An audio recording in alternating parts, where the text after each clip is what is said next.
este asunto de orar no es ceremonial, es una necesidad que tenemos, que el tiempo que vamos a usar pueda contribuir a edificarnos de una manera específica, no simplemente generalizando la bendición de Dios, sino que realmente recibamos suficiente para poder ser lo que debemos ser. Así que uno de ustedes, por favor, guíenos en oración.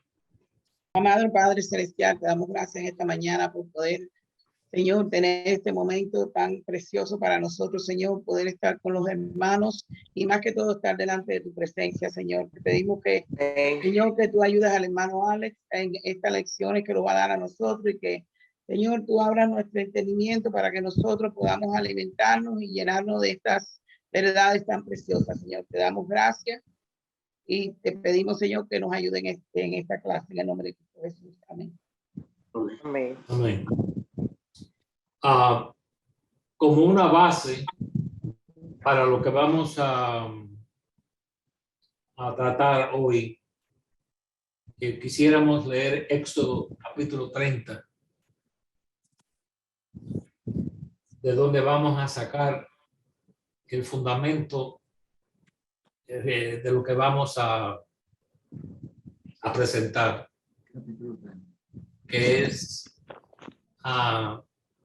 una verdadera adoración, que tiene que ver mucho con la presencia de Dios, que tiene que ver grandemente con lo que atrae a Dios.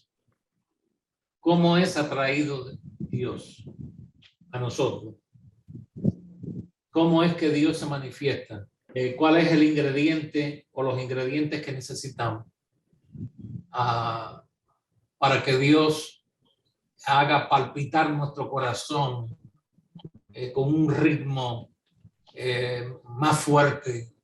E inclusive podríamos usar la terminología o el término de más rápido.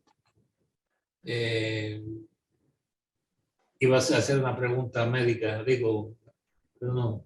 Vamos a leer aquí Éxodo 30, donde Dios le dice a Moisés cómo ellos debían de preparar el tabernáculo.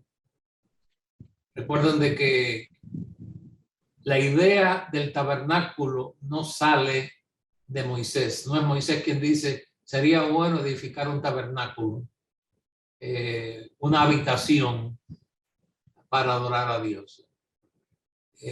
Esto sale de Dios.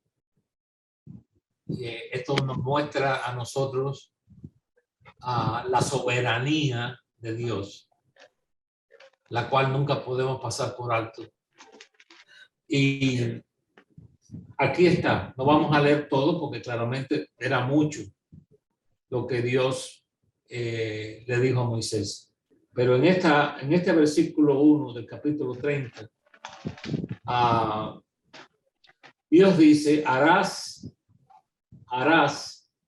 asimismo un altar para quemar el incienso de madera de acacia, lo harás. Vamos a simplemente leer ese. Y vamos a saltar, porque este altar iba a ser cubierto de oro. No vamos a confundirnos con el altar de sacrificios. El altar de sacrificios era el que estaba en el atrio o en el patio, donde la luz del sol era quien iluminaba lo que allí se iba a hacer. Estamos hablando en este versículo del altar que estaba adentro del tabernáculo, en el lugar santo, donde no se iba a sacrificar ningún animal, pero tenía un propósito muy, pero muy necesario para llevarlo a cabo. Dice el versículo 6, queremos ver aquí la localidad o el lugar o la posición donde este altar iba a ser puesto. Lo pondrás delante del velo. Recuerden de que había un velo que dividía el lugar santo del lugar santísimo. Ese fue el velo que se rasgó de arriba hacia abajo cuando Jesús expiró allí en la cruz. Dice, lo pondrás delante del velo que está junto al arca del testimonio, delante del propiciatorio que está sobre el testimonio, donde me encontraré contigo. Y Aarón quemará incienso aromático sobre él cada mañana. Cuando aliste las lámparas, lo quemará. Y cuando Aarón encienda las lámparas al anochecer, quemará el incienso. Rito perpetuo, o una práctica que habría de seguir. Rito perpetuo delante de Jehová por vuestras generaciones. Sobre él incienso extraño, ni holocausto, ni ofrenda, ni tampoco derramaréis sobre él libación, que significaba vertir vino. Y sobre sus cuernos Aarón hará expiación una vez en el año con la sangre de el sacrificio por el pecado para expiación. Una vez en el año hará expiación sobre él por nuestras generaciones. Será muy santo a Jehová. Todo esto que yo acabo de leer, yo tengo un cartel que se puede ver claramente todo esto, pero no puedo entrar a explicar todas estas cosas, pero sí quiero hacer énfasis en lo que ocurría en ese altar de incienso. Yo creo que ya yo lo he dicho, pero eso no quiere decir de que todos lo hayamos retenido. Así que lo repito nuevamente. Bueno, claramente lo repito, de que este incienso significa adoración. Y eso es un símbolo que se ve a través de las escrituras. Inclusive en el libro de Apocalipsis aparece el incienso. El incienso no es símbolo de oración. El incienso es símbolo de adoración. Desde que nosotros comenzamos en la historia del hombre, vemos que la adoración a Dios aparece.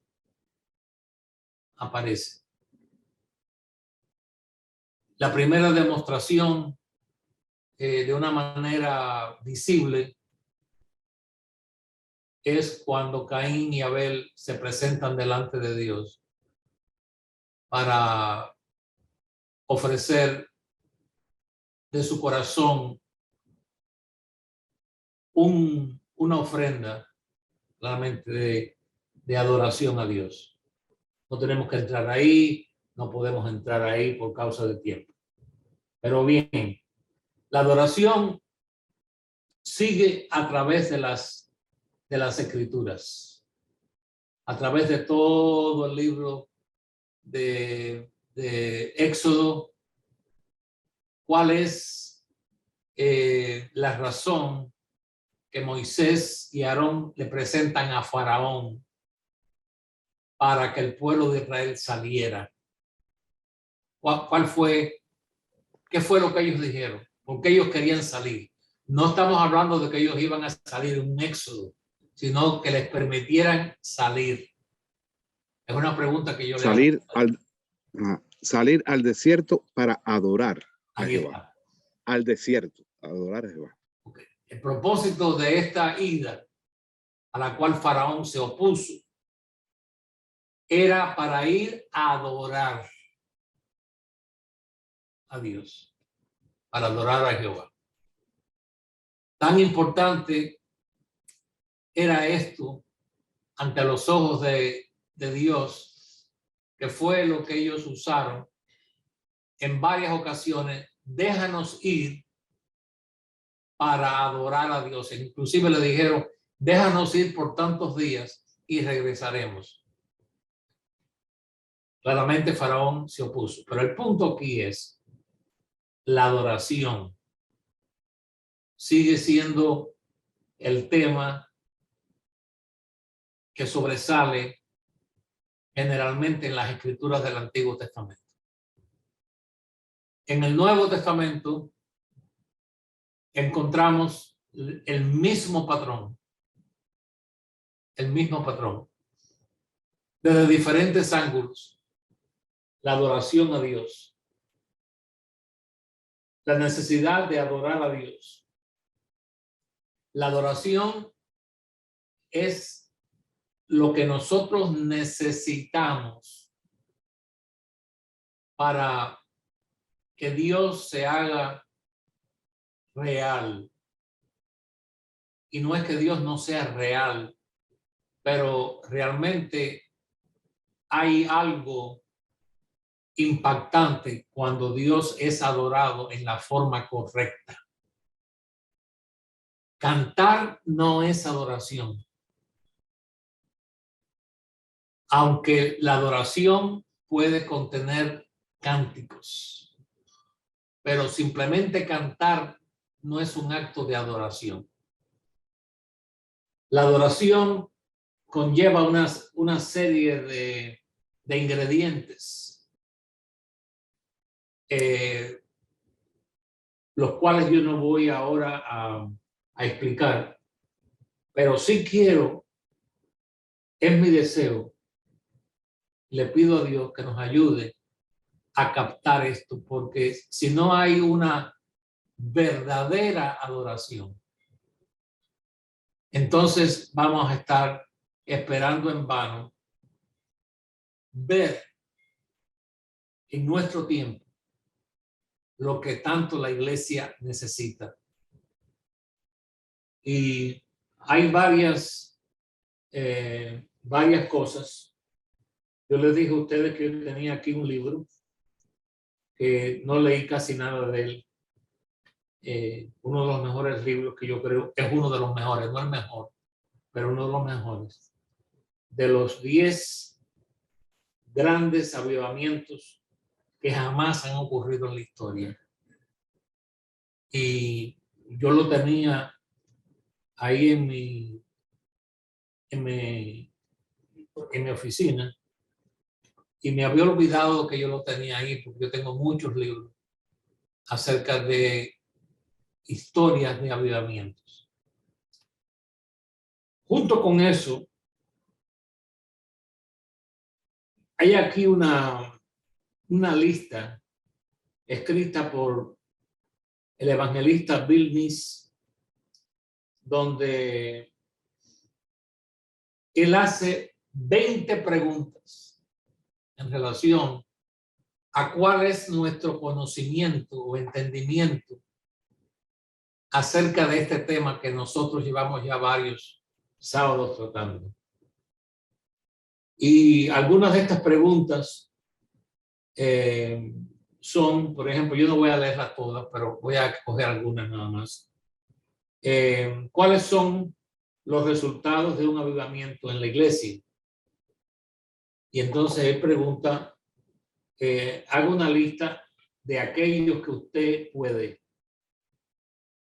Otra, en tiempos de avivamiento, los niños estuvieron envueltos o participaron directamente en ellos. Y si la respuesta es sí, explique cómo.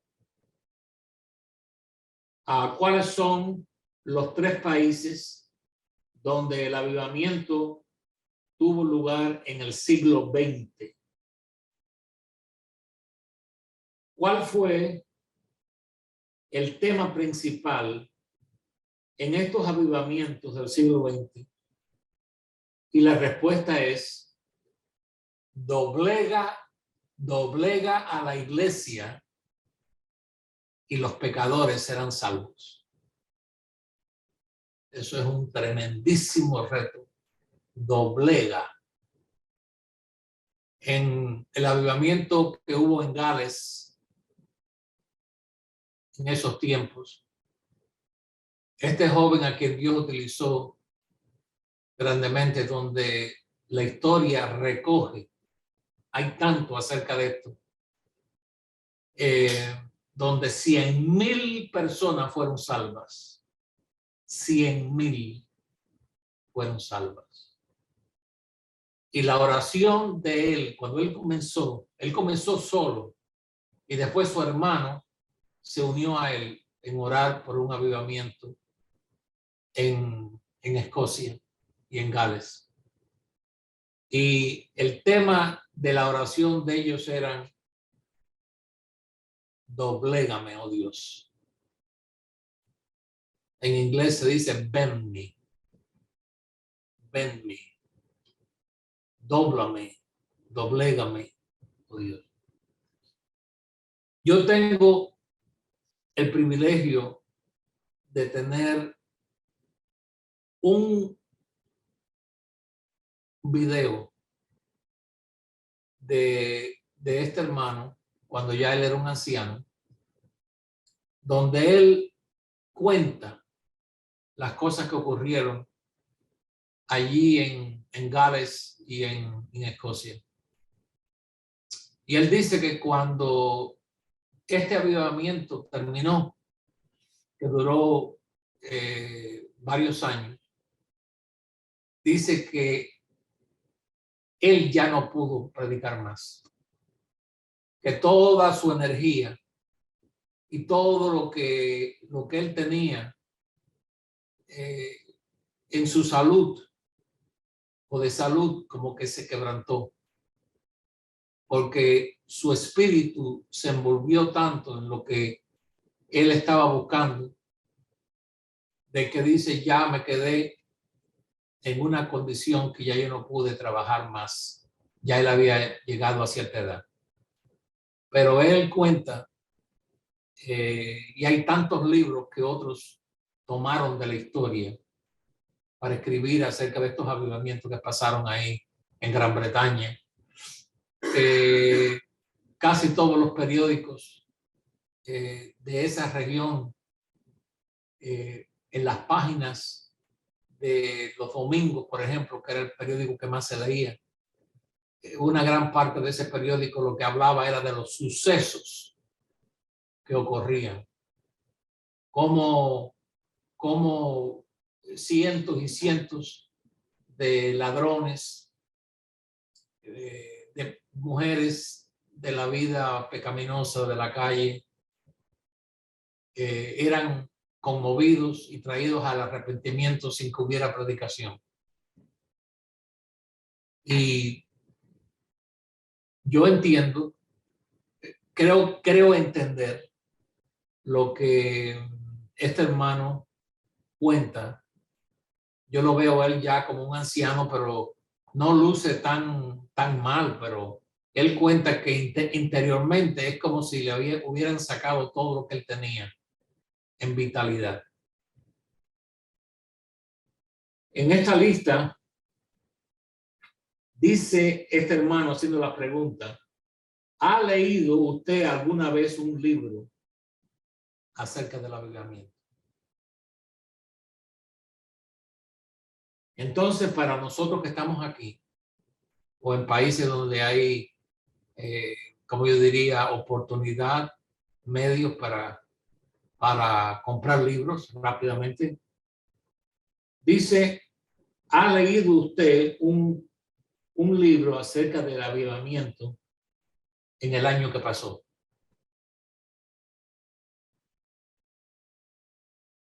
Otra pregunta: las condiciones generalmente de lo que llamamos iglesia indican la necesidad de un avivamiento hoy. Yo creo que eso es fácil de contestar. ¿Ha oído usted predicaciones específicas y claras acerca de un avivamiento? Porque aquí está el problema. La palabra avivamiento se utiliza, pero hablar refiriéndonos a un avivamiento o explicar y predicar acerca de un avivamiento son dos cosas diferentes. En las preguntas que él hace y las referencias que él hace, dice el avivamiento se refiere a la acción del Espíritu Santo, donde él le retorna o le da a la iglesia la efervescencia perdida a través de los años. Lo trae a la condición del primer amor. Entonces él menciona una cantidad de versículos aquí, una lista de versículos. También menciona libros como, por ejemplo, libros que debían ser leídos por los cristianos hoy. Por ejemplo, El Señor Jesucristo como el Señor, La plenitud del poder del Espíritu Santo, La confesión de pecado, la reconciliación, la pecaminosidad del corazón, la santidad de Dios, la oración de intercesión, el arrepentimiento. Muchas veces creemos que entendemos el arrepentimiento, pero no creo que el mensaje del arrepentimiento es un mensaje que se predica claro. Es mi impresión con lo que yo oigo.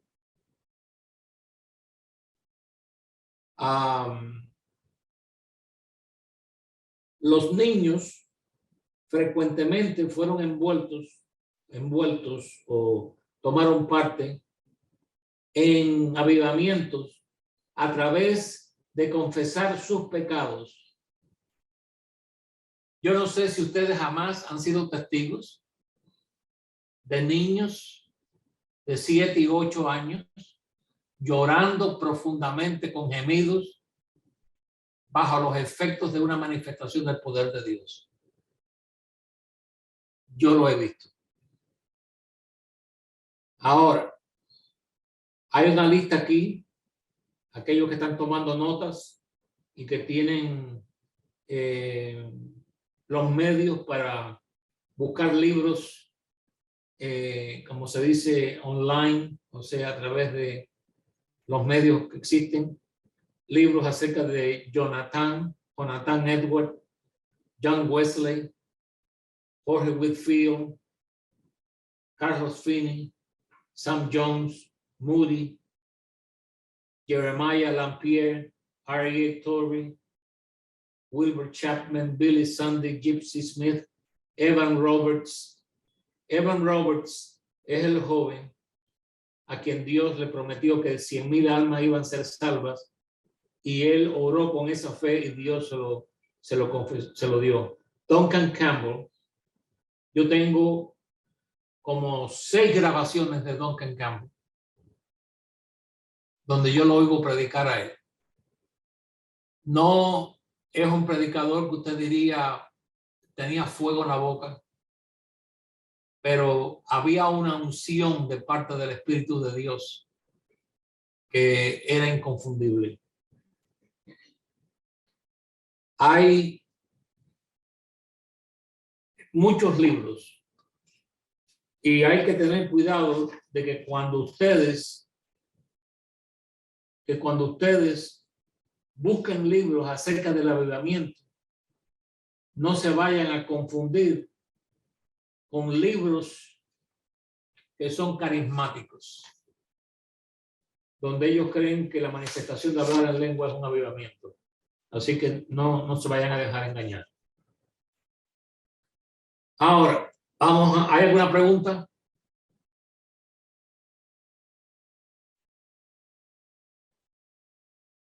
Vamos a ver aquí. Todos queremos adorar a Cristo. Yo creo.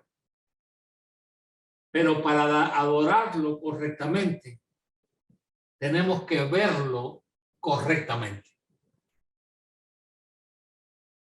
Eso es algo muy, pero muy importante. Lo voy a repetir. Estos son escritos míos de muchos años estudiando acerca de este tema. No podemos adorar correctamente si la visión que tenemos nosotros de Cristo es simplemente este ser que muere en la cruz por nuestros pecados y resucita y ahí se acabó todo. No podemos estar distraídos en relación a esto.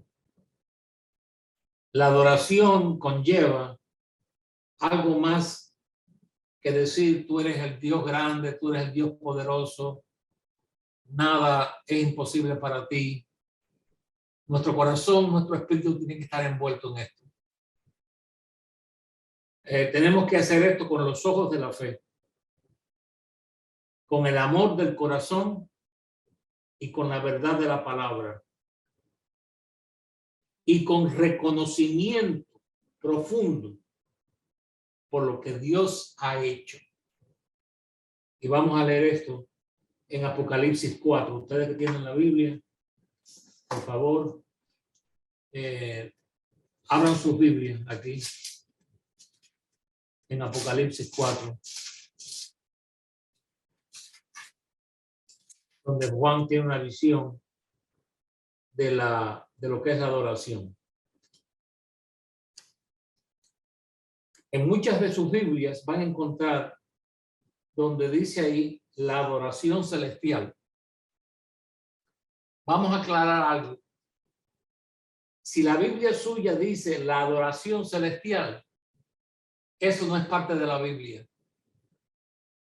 Eso es algo que fue puesto ahí para darnos a entender qué es lo que está ocurriendo. Pero la adoración celestial o esos títulos que se le ponen a ciertos capítulos de la Biblia no quiere decir que ese es el contenido que Dios habló. No es inspiración, es simplemente información. Dice, después de esto miré, y he aquí una puerta abierta en el cielo, y la primera voz que oí, como de trompeta, hablando conmigo, dijo, sube acá, y yo te mostraré. Ahí vemos de que podemos ser un discípulo. Juan era un apóstol. Ahí vemos de que podemos ser seguidores de Cristo, salvados, incluyendo haber sido llenos del Espíritu Santo. Pero tenemos la necesidad persistente de que es necesario subir más para poder ver ciertas cosas. Y leemos aquí, y al instante yo estaba en el Espíritu. ¿Cuántos entienden eso? Quiero oír a algunos de ustedes que me digan qué significa eso. ¿Era Juan un hombre carnal todavía? Porque él dice e instantáneamente, perdón, él dice y al instante yo estaba en el Espíritu. ¿Qué es lo que ustedes creen? Hermanos, hablen, díganme. Porque Juan estaba dispuesto a eso estaba buscando Juan y por eso Dios se lo permite. Bien. Subió más. Okay. ¿Alguien más? Cuando usted está leyendo esto en su casa y usted lee en Apocalipsis donde dice que Juan testifica y al instante yo estaba en el Espíritu, ¿qué usted hace? ¿Si usted sigue leyendo o usted se para y trata de entender qué es lo que usted está leyendo aquí? Porque eso es uno de los errores nuestros. Hermano Alex. Sí. Yo creo que es cuando el Espíritu de Dios toma control de nuestro ser totalmente para poder enfocarnos en lo que Dios nos quiere enseñar. Muy bien. Sí, hermano. Yo creo pienso, que la palabra que viene a mi hermano Alex es traslado, como es lo que viene a mi mente. Muy bien. Sí, todas estas respuestas las podemos unir. Al instante yo estaba en el Espíritu. Lo que yo quiero que ustedes capten aquí es que no importa quiénes somos nosotros. No importa cuántos años llevamos salvos. No importa cuál sea nuestra posición en el reino de Dios. Hay momentos en nuestra vida donde existe un reto, una necesidad de que el Espíritu Santo de Dios tome un control de tal magnitud en nosotros que nos permita enseñarnos lo que no podríamos ver estando en el estado que estábamos, por muy santo que sea. Eso es algo en que la iglesia no ha hecho mucho énfasis. Y yo creo que ahí está uno de los eslabones débiles. La falta de el entendimiento de profundizarnos en lo que es el Espíritu de Dios. Ahora, déjame aclarar esto, porque yo creo que es necesario aclarar. Es imposible que ningún ser humano pueda mantenerse en ese nivel por mucho tiempo. Su cuerpo no lo resistiría. Su mente no lo resistiría. Pero hay momentos donde es necesario tener una visión en nuestro ser de lo que antes no veíamos. Un ejemplo que les voy a presentar. Pablo dice, allá en 2 Corintios 12, donde él dice, yo no sé si fue en la carne o en el espíritu, pero fui llevado al paraíso, al tercer cielo. ¿Se recuerdan de eso? Donde él habla y dice, y oí cosas que no las puedo expresar. ¿Ustedes se recuerdan de eso? Ahora, Sí. ¿se quedó Pablo en ese nivel? No. No. No podía. El ser humano no lo puede resistir. ¿Me están siguiendo? sí. Pero en ciertos momentos Amén. sí es necesario llegar al lugar donde Dios nos dé una visión. Y esto es lo que yo añado, aparte de lo que estamos leyendo aquí. Yo no me estoy refiriendo a Juan ahora. Número uno, necesitamos vernos a nosotros mismos. Amén. Necesitamos vernos a nosotros mismos. ¿Cómo hemos estado funcionando? ¿Cómo hemos estado hablando? ¿Cuál ha sido nuestro carácter? ¿Cuál ha sido nuestra reacción? ¿Qué hemos hecho? Estas cosas son necesarias. Porque así como nosotros no debemos o nos sentimos molestos con la actitud de otros, tenemos la mala costumbre de tolerar las nuestras. Por eso dice la palabra, si tú ves que tu hermano tiene una paja en el ojo, recuérdate que tú tienes una tabla en el tuyo. Por eso es que si nosotros no miramos esas cosas, no tenemos el derecho a esperar que Dios se manifieste si nosotros no nos vemos a nosotros mismos. En este caso, cuando Juan es llevado a este lugar alto, él ve varias cosas que después vemos. Por eso que el Apocalipsis hay que tratarlo de esta manera. No podemos estar sacando versículos de aquí y versículos de allá. Tenemos que seguir el ritmo de estas visiones. Porque dice aquí, Dios le dice, sube acá y yo te mostraré las cosas que sucederán después de estas. Y al instante yo estaba en el espíritu y he aquí un trono. Fíjense, enseguida. Enseguida la introducción es a la adoración. Vi un trono establecido en el cielo y en el trono uno sentado. ¿Qué es lo que le viene usted a la mente suya cuando usted lee eso en su Biblia? Quiero oír. ¿Qué es lo primero que viene a su mente? El dominio de Dios. Ok, el dominio de Dios. ¿Qué más? Otro, por favor. Su autoridad de Dios. La ¿El qué? autoridad de Dios. La autoridad de Dios está muy bien. Okay. La presencia de Dios. ¿Quién dijo así? Hermana Carla. ¿Qué más? Vamos a poner todos los pedacitos juntos. ¿Quién se siente en un trono?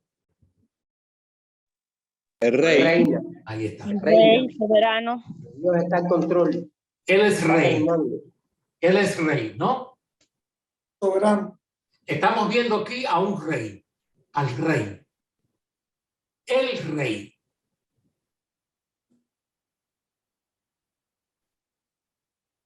Y cuando un rey está en el trono, ¿qué es lo que se espera que hagan los que están alrededor del rey? Se inclinen. Se inclinen, Lo adoren, lo se ponen sirvan. en una posición de adoración, de reconocimiento, bajan su cabeza, se arrodillan. Le rinden honor. El aspecto del que estaba sentado era semejante a piedra de jaspe. Ahora, esto lo hemos leído ya y lo hemos estudiado en capítulos anteriores, meses atrás, el significado de las piedras preciosas, de jaspe, de cornalina, y había alrededor del trono un arco iris, semejante en aspecto a la esmeralda. Ya todo eso lo hemos tratado, todo esto es simbólico. Y alrededor del trono habían 24 tronos. 24 tronos. ¿Por qué no 50? ¿Por qué no 18? Y vi sentado en los tronos a 24 ancianos vestidos de ropas blancas con coronas de oro en sus cabezas. ¿Quiénes serán estos 24 ancianos? Eso simboliza al pueblo de Dios, a las 12 tribus de Israel y a los 12 apóstoles, ¿no? La plenitud del pueblo de Dios. Sí. Simboliza a las dos dispensaciones, 12 tribus, 12 apóstoles, que representan al pueblo de Dios en la tierra o han representado al pueblo de Dios. Todos ellos en diferentes etapas, en diferentes circunstancias, a veces perseguidos, a veces venciendo, conquistando terreno, otras veces avasallados, golpeados, invisibles, porque no se les veía en la historia. A pesar de todo esto, ellos reinaron. No perdieron su fe. No perdieron su testimonio. Fueron fieles cuando otros no fueron fieles. Estuvieron dispuestos a dar sus vidas por la fe. No estaban mirando si Juanito Pérez, si Pedrito por allá, si el otro Manolito o aquel o el otro estaban siendo fieles. Ellos determinaron ser fieles y mantener su testimonio y hacer todo lo que ellos pudieron hacer en su momento. Por eso es que tenemos momentos en la historia donde la iglesia aparece. No se vayan a escandalizar ahora. No se vayan a escandalizar ahora por lo que usted oye, porque a veces yo siempre he soltado diciendo, tengan mucho cuidado lo que usted dice, amén. En el libro de Apocalipsis, en el capítulo 13, encontramos que el dragón y la bestia, que fueron esos enemigos religiosos que se levantaron, lucharon contra la iglesia y prevalecieron contra la iglesia.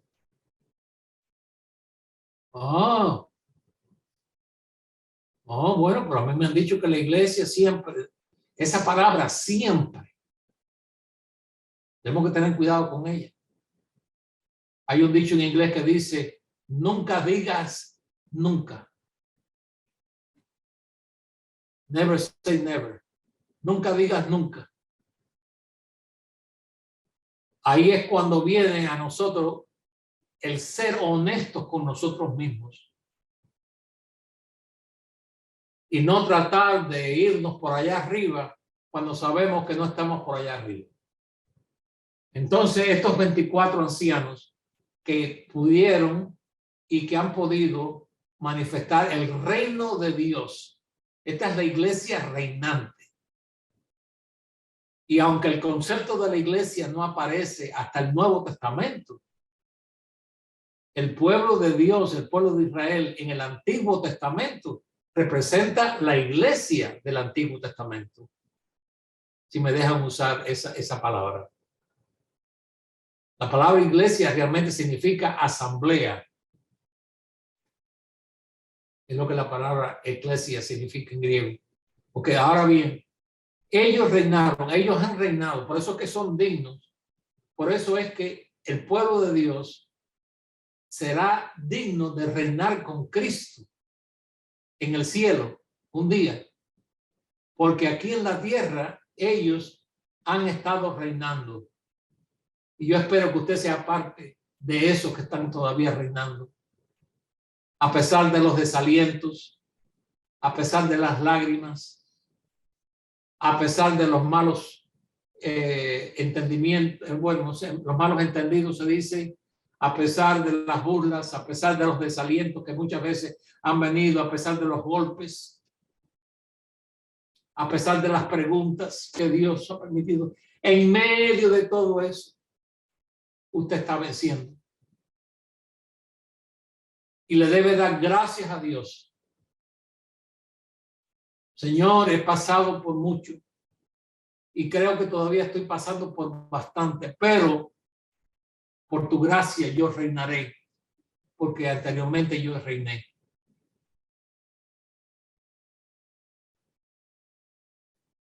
Y nos dice aquí que tenían coronas de oro en sus cabezas. Esto es, estas coronas son símbolos de victorias tenidas. Y del trono, el trono donde está el rey, salían relámpagos, luz, poder, truenos, voces, truenos que hablan. Y delante del trono ardían 7 lámparas de fuego, los cuales son los 7 espíritus de Dios. ¿Cuántos espíritus tiene Dios? Uno solo. Un solo espíritu. Pero es el espíritu en las 7 etapas. Siempre ha estado el espíritu presente. Ok. Es como el espíritu de Dios en medio de todas las cosas. Su espíritu nunca se ha apagado como una lámpara. Hermana Juanita, ¿qué quiere decir, hermano? Sí, el Señor les bendiga, hermano. Me está trayendo mucha bendición el conocer lo que es adorar a Dios. En días atrás yo estaba leyendo, terminé de leer el libro de Apocalipsis y de verdad que conmovió mi corazón el versículo número 10, cuando dice que los ancianos se postraron delante del trono y lo adoraron porque ellos conocían quién era Dios, que todo lo que había hecho, que el mundo subsiste por él. Y ahora mi pregunta es, ¿uno puede doblarse o doblegarse delante del Señor, pero ser un niño? Porque ellos eran ancianos, pero uno puede doblar la cabeza y ser un niño espiritual y estar jugando con el Señor sin saber quién es Dios, sin saber lo que Él puede hacer en nuestras vidas.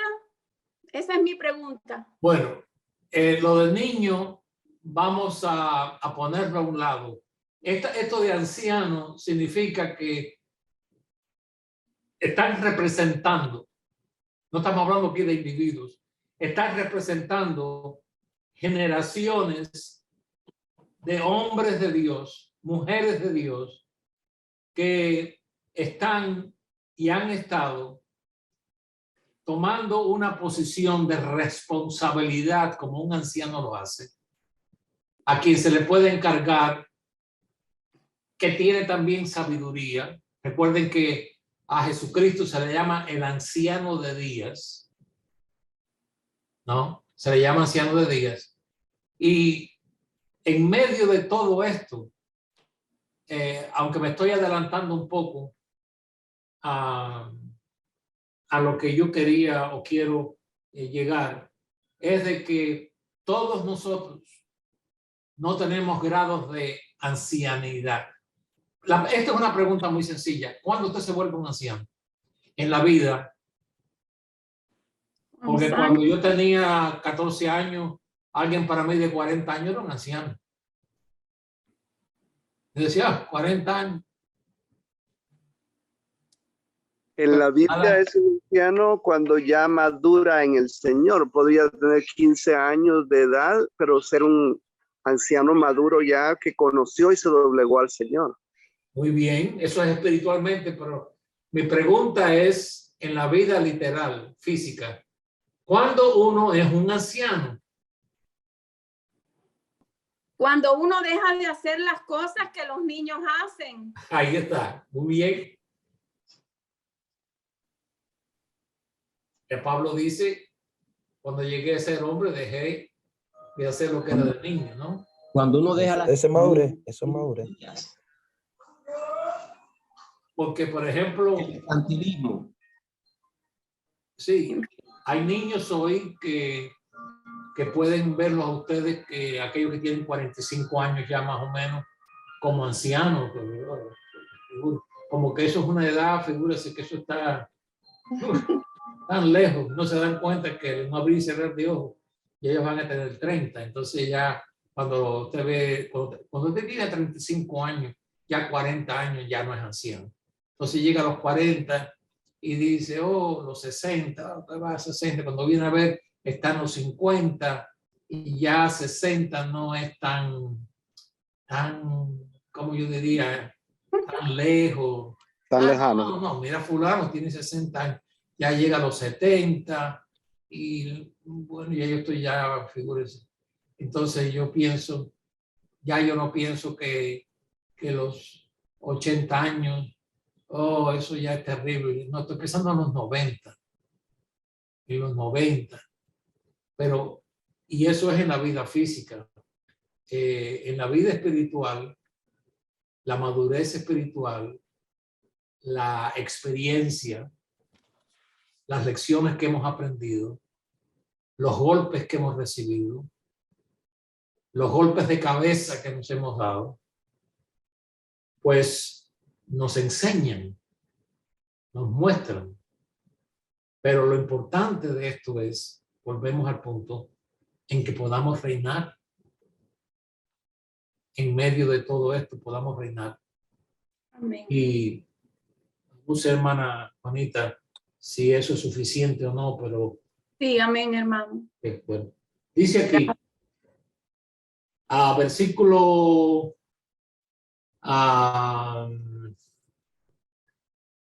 4 seres vivientes. Él vio un mar de vidrio. Ese mar de vidrio es símbolo de la palabra de Dios. Ya eso lo hemos estudiado, el vidrio, el cristal. Ok, semejante al cristal y junto al trono y alrededor del trono, 4 seres vivientes. Así que tenemos 24 ancianos. Tenemos también 4 seres vivientes llenos de ojos delante y detrás. ¿Por qué delante y detrás?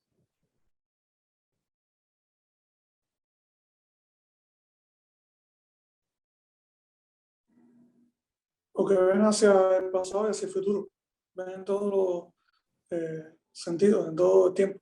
Los que estaban en el Antiguo Testamento miraban ¿hacia dónde? Hacia adelante. Hacia el día que el Cordero de Dios viniera. Ajá, hacia Cristo. Nosotros hoy miramos hacia atrás a lo que Él hizo por nosotros, la cruz. 4 seres vivientes, 4 puntos aquí que califican, no, que muestran o revelan. El primer ser viviente era semejante ¿a qué? Versículo 7. Al león, al león.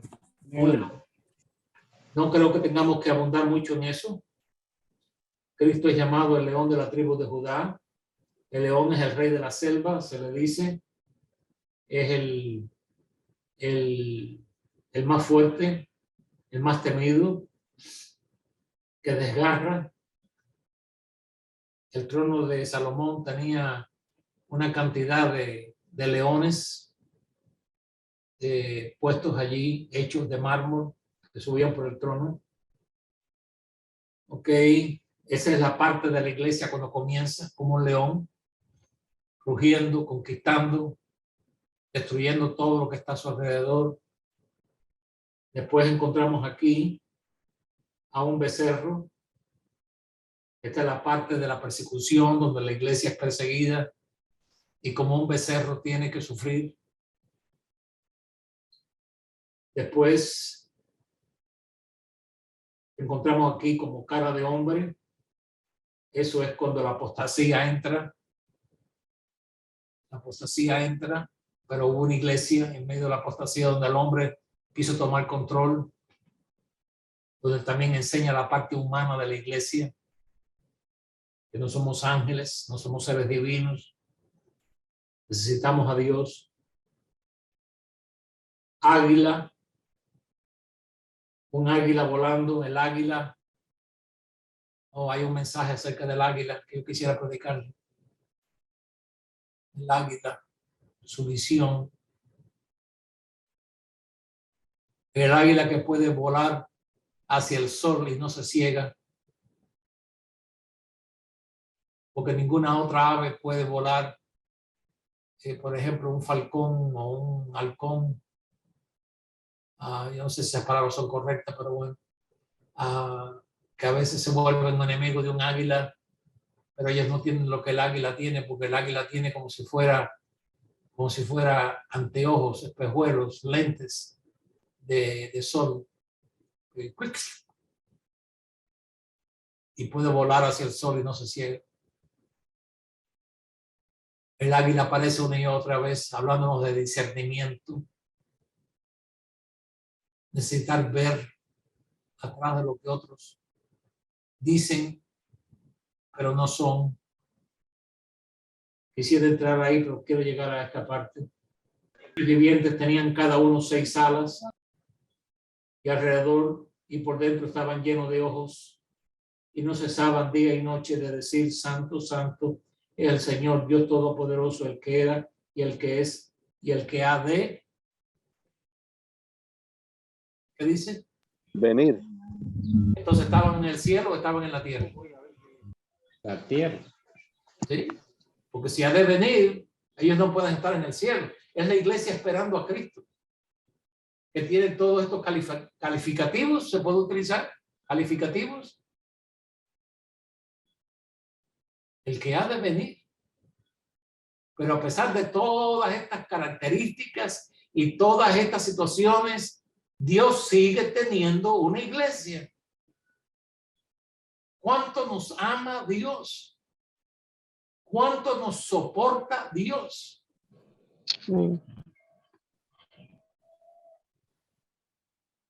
Ok, vamos a llegar. Y siempre... Hermano Alex, Sí, hermano Obed quería decir algo. muy bien, hermano B. Sí, hermano, no, era un detalle, esto de ojos delante y detrás, Sí, puede considerarse como una visión completa, sí, porque para mirar, para tener una visión, es decir, ser alguien que haya conocido y vea hacia atrás y que vea Ajá. hacia adelante, es una persona que tiene una visión completa. total. Ajá, Muy total. bueno, hermano. Por eso es que queremos que ustedes participen. Hermano, y ahí donde dice que estaban por dentro llenos de ojos, es la visión que tenemos también de nosotros mismos. Sí, bueno, la visión que tenemos interior. No es Interior. no es una visión superficial. Es Interior, exacto. Hermano, esto sigue hablando de la madurez espiritual. Sí. En nuestra madurez espiritual, no ser niños espiritualmente, sino que ser maduros espiritualmente. Amén. Comportarnos como maduros. Sí. Podemos ver la completitud de Dios y Claro. nosotros mismos, nuestra condición. Claro. Y aparte de eso, para poder observar esto realmente, sube acá y te mostraré. Todavía tú no lo ves claramente, pero sube acá que yo te voy a mostrar. Ahora. Eso significa tener una visión completa de todo lo que nos rodea y de lo que tenemos de frente. Exactamente. Ahí es donde Dios nos da a nosotros. ¿Cómo se llama? No tenemos que ser Superman para tener una visión. Podemos ver lo que quizás otros nos ven, como dice Moisés, se sostuvo como viendo al invisible. Nadie lo veía, pero Moisés lo veía. Ahora, los 24 ancianos se postran delante del que está sentado en el trono y adoran al que vive por los siglos de los siglos. Y adoran. No adoraron, pero adoran, hermano, la adoración. Y echan sus coronas delante del trono. ¿Por qué echaron sus coronas delante del trono? Porque las victorias que ellos habían tenido se las debían al Señor. Es como diciendo, mis victorias son tus victorias. Porque si no fuera por ti, yo no hubiera tenido ninguna victoria. Vencí ni yo porque tú me diste el poder por medio del Espíritu Santo para crucificar mi yo, siendo santificado.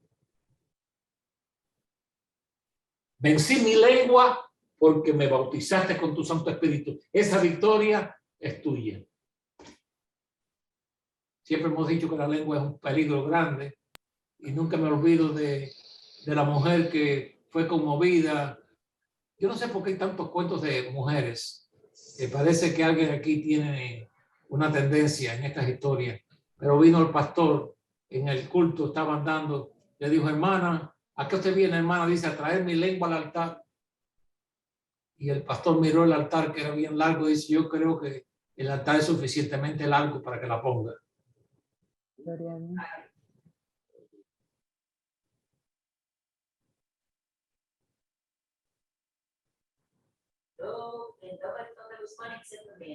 Sí. Bueno, alguien dice, bueno, porque las mujeres, hermano, yo sé que las mujeres tienen fama de chismosas, pero hay algo peor que una mujer chismosa y es un hombre chismoso. Amén por todo. Bueno. Y dice,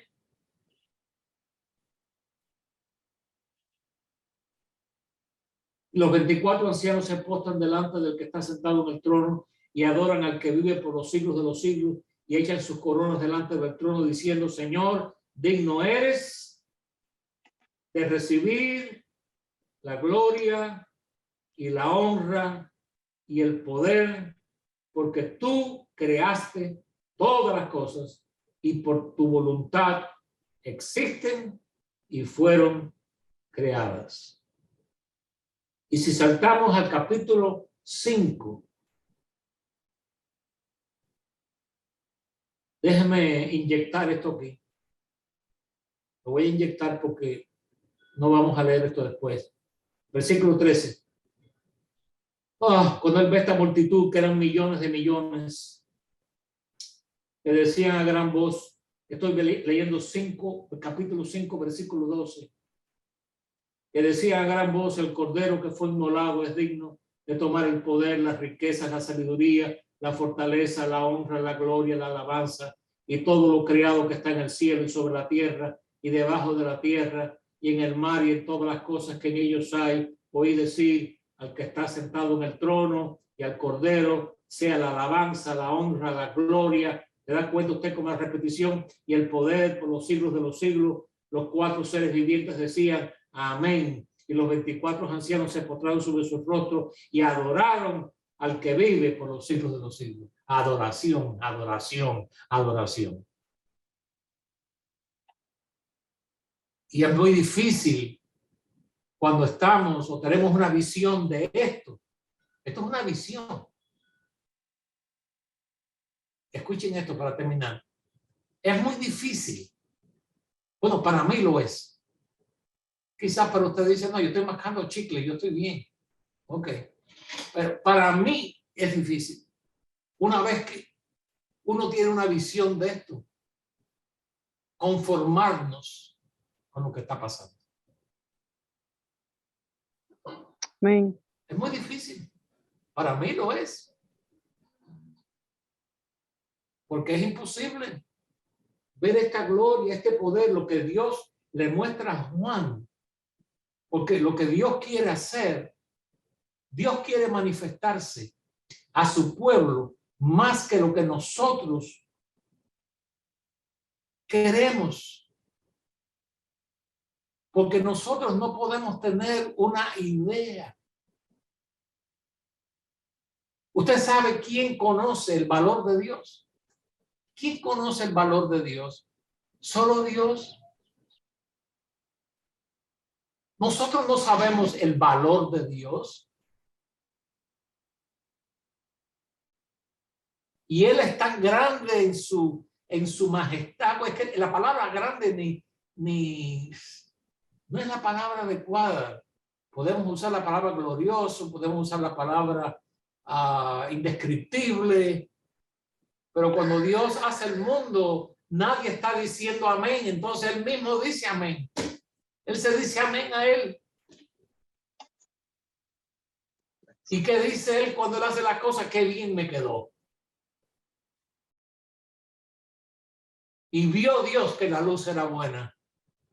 Como diciendo, qué bien me quedó. Qué bueno está esto. Y así sucesivamente. Entonces, ¿quién conoce el valor de Dios? Solamente Dios. Nosotros no tenemos una idea. Creemos que tenemos una idea. Cantamos como si tuviéramos una idea. Pero una vez que agarramos esto y nos damos cuenta de esta gloria que Dios quiere manifestar a su iglesia hoy, es que es una cosa tan, esa palabra necesaria ya como que no cabe en mi vocabulario. Ya hemos pasado de necesidad. Es como una emergencia. Amén, amén. Amén, una emergencia. Es como la persona que ya no tiene mucho y dice, necesita una transfusión. No, necesita una transfusión. No. Es una cosa de emergencia, se va a morir. Entonces necesitamos que en estos últimos días, hermanos, esto que yo le estoy hablando a ustedes no se está oyendo. Sí. Y algunos que lo oyen no lo entienden. No dicen, yo no sé por qué tanto alboroto y tanta cosa. Yo lo veo todo bastante bien. Porque yo me recuerdo, hermano, lo que pasó, pasó ya. Lo que la iglesia fue 50 años atrás, ya eso pasó ya. Tenemos un reto hoy. Amén. Así que hasta ahí llego hoy. Si Dios lo permite, el sábado que viene seguiremos. Todavía estamos en el mismo tema, porque tenemos que martillar esto hasta que la cabeza del clavo no se vea. Con la ayuda del Señor. ¿Alguna pregunta? Hermano, yo quería volver a la pregunta que usted hizo al principio de la clase, que decía, ¿podemos nosotros adorar al que no conocemos? O podemos... Y entonces, cuando yo veo la descripción del capítulo 4 del libro de Apocalipsis, el versículo 1 está primero, no está después del verso 11, porque es imposible que se pudiera ver la adoración si no se conocía a quién se estaba adorando. Exactamente. Y por eso está primero el verso 1. Sí. Por eso es que nuestro Dios nos da el verso 1 primero del capítulo 4. Sí. Que le dice a Juan, ven, sube acá, yo te voy a mostrar realmente lo que es Dios y para que tú puedas adorarlo. Sí. Para que tú puedas entrar, para que tú puedas ser parte de esa adoración. Porque no podemos adorar a quien no sabemos, a quien no conocemos, a quien no podemos ser niños en el conocimiento de Dios para poderlo adorar. Exactamente. Y mientras más vemos de Él, más perfeccionamos nuestra adoración. Porque la adoración a Dios también nos cambia. La Escritura lo dice en 1 Corintios 3:18. Vamos de gloria en gloria. En gloria. ¿Por qué? Porque ahora vemos a cara descubierta, dice el apóstol Pablo. Bueno, vamos a terminar. Gracias por su paciencia. Oremos los unos por los otros. Creo que eso está de más decir. Pero necesitamos orar. Los reto a que oremos. Señor, quiero verte mejor. Quiero adorarte mejor. Y humillarnos delante de Él con esa petición. Y dejar de estar diciendo bendíceme, bendíceme. Eso no nos lleva a ningún lugar, hermano. Padre Celestial, en esta mañana glorificamos, honramos tu nombre. No te podemos explicar porque nuestra facultad de ser humanos no nos permite.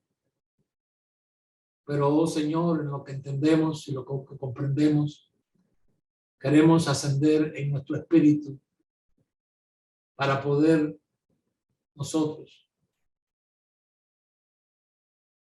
verte mejor, verte mucho mejor que lo que te vemos.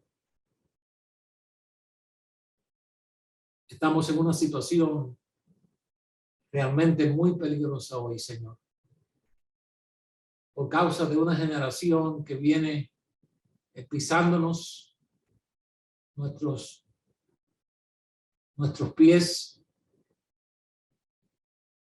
Yo creo que no están preparados. Eso tememos. Pero tú eres la cabeza de la iglesia, tú eres quien la edificaste, tú eres quien la organizaste, tú eres el Señor de ella.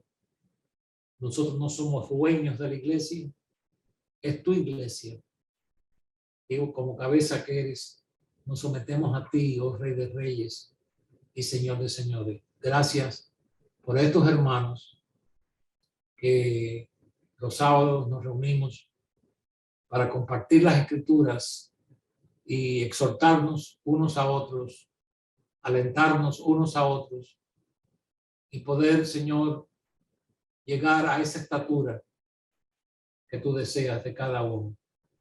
Gracias por cada hermano, sus necesidades, sus situaciones, el ambiente en el cual ellos se manifiestan, Señor, diariamente, aún en cosas materiales, cosas situaciones físicas. Yo sé que tú estás al tanto de cada cosa. A tu nombre sea la gloria y la honra por el sacrificio de Jesucristo en la cruz, por clavar allí en aquella cruz, Señor, los decretos de la ley, pero también por resucitar el tercer día y estar a tu diestra. Aleluya, aleluya, aleluya, tu nombre es santo, santo, santo, Señor. Dios omnipotente. Que nuestro labio, Señor, siempre se abra para glorificarte. En el nombre de Jesús. Amén.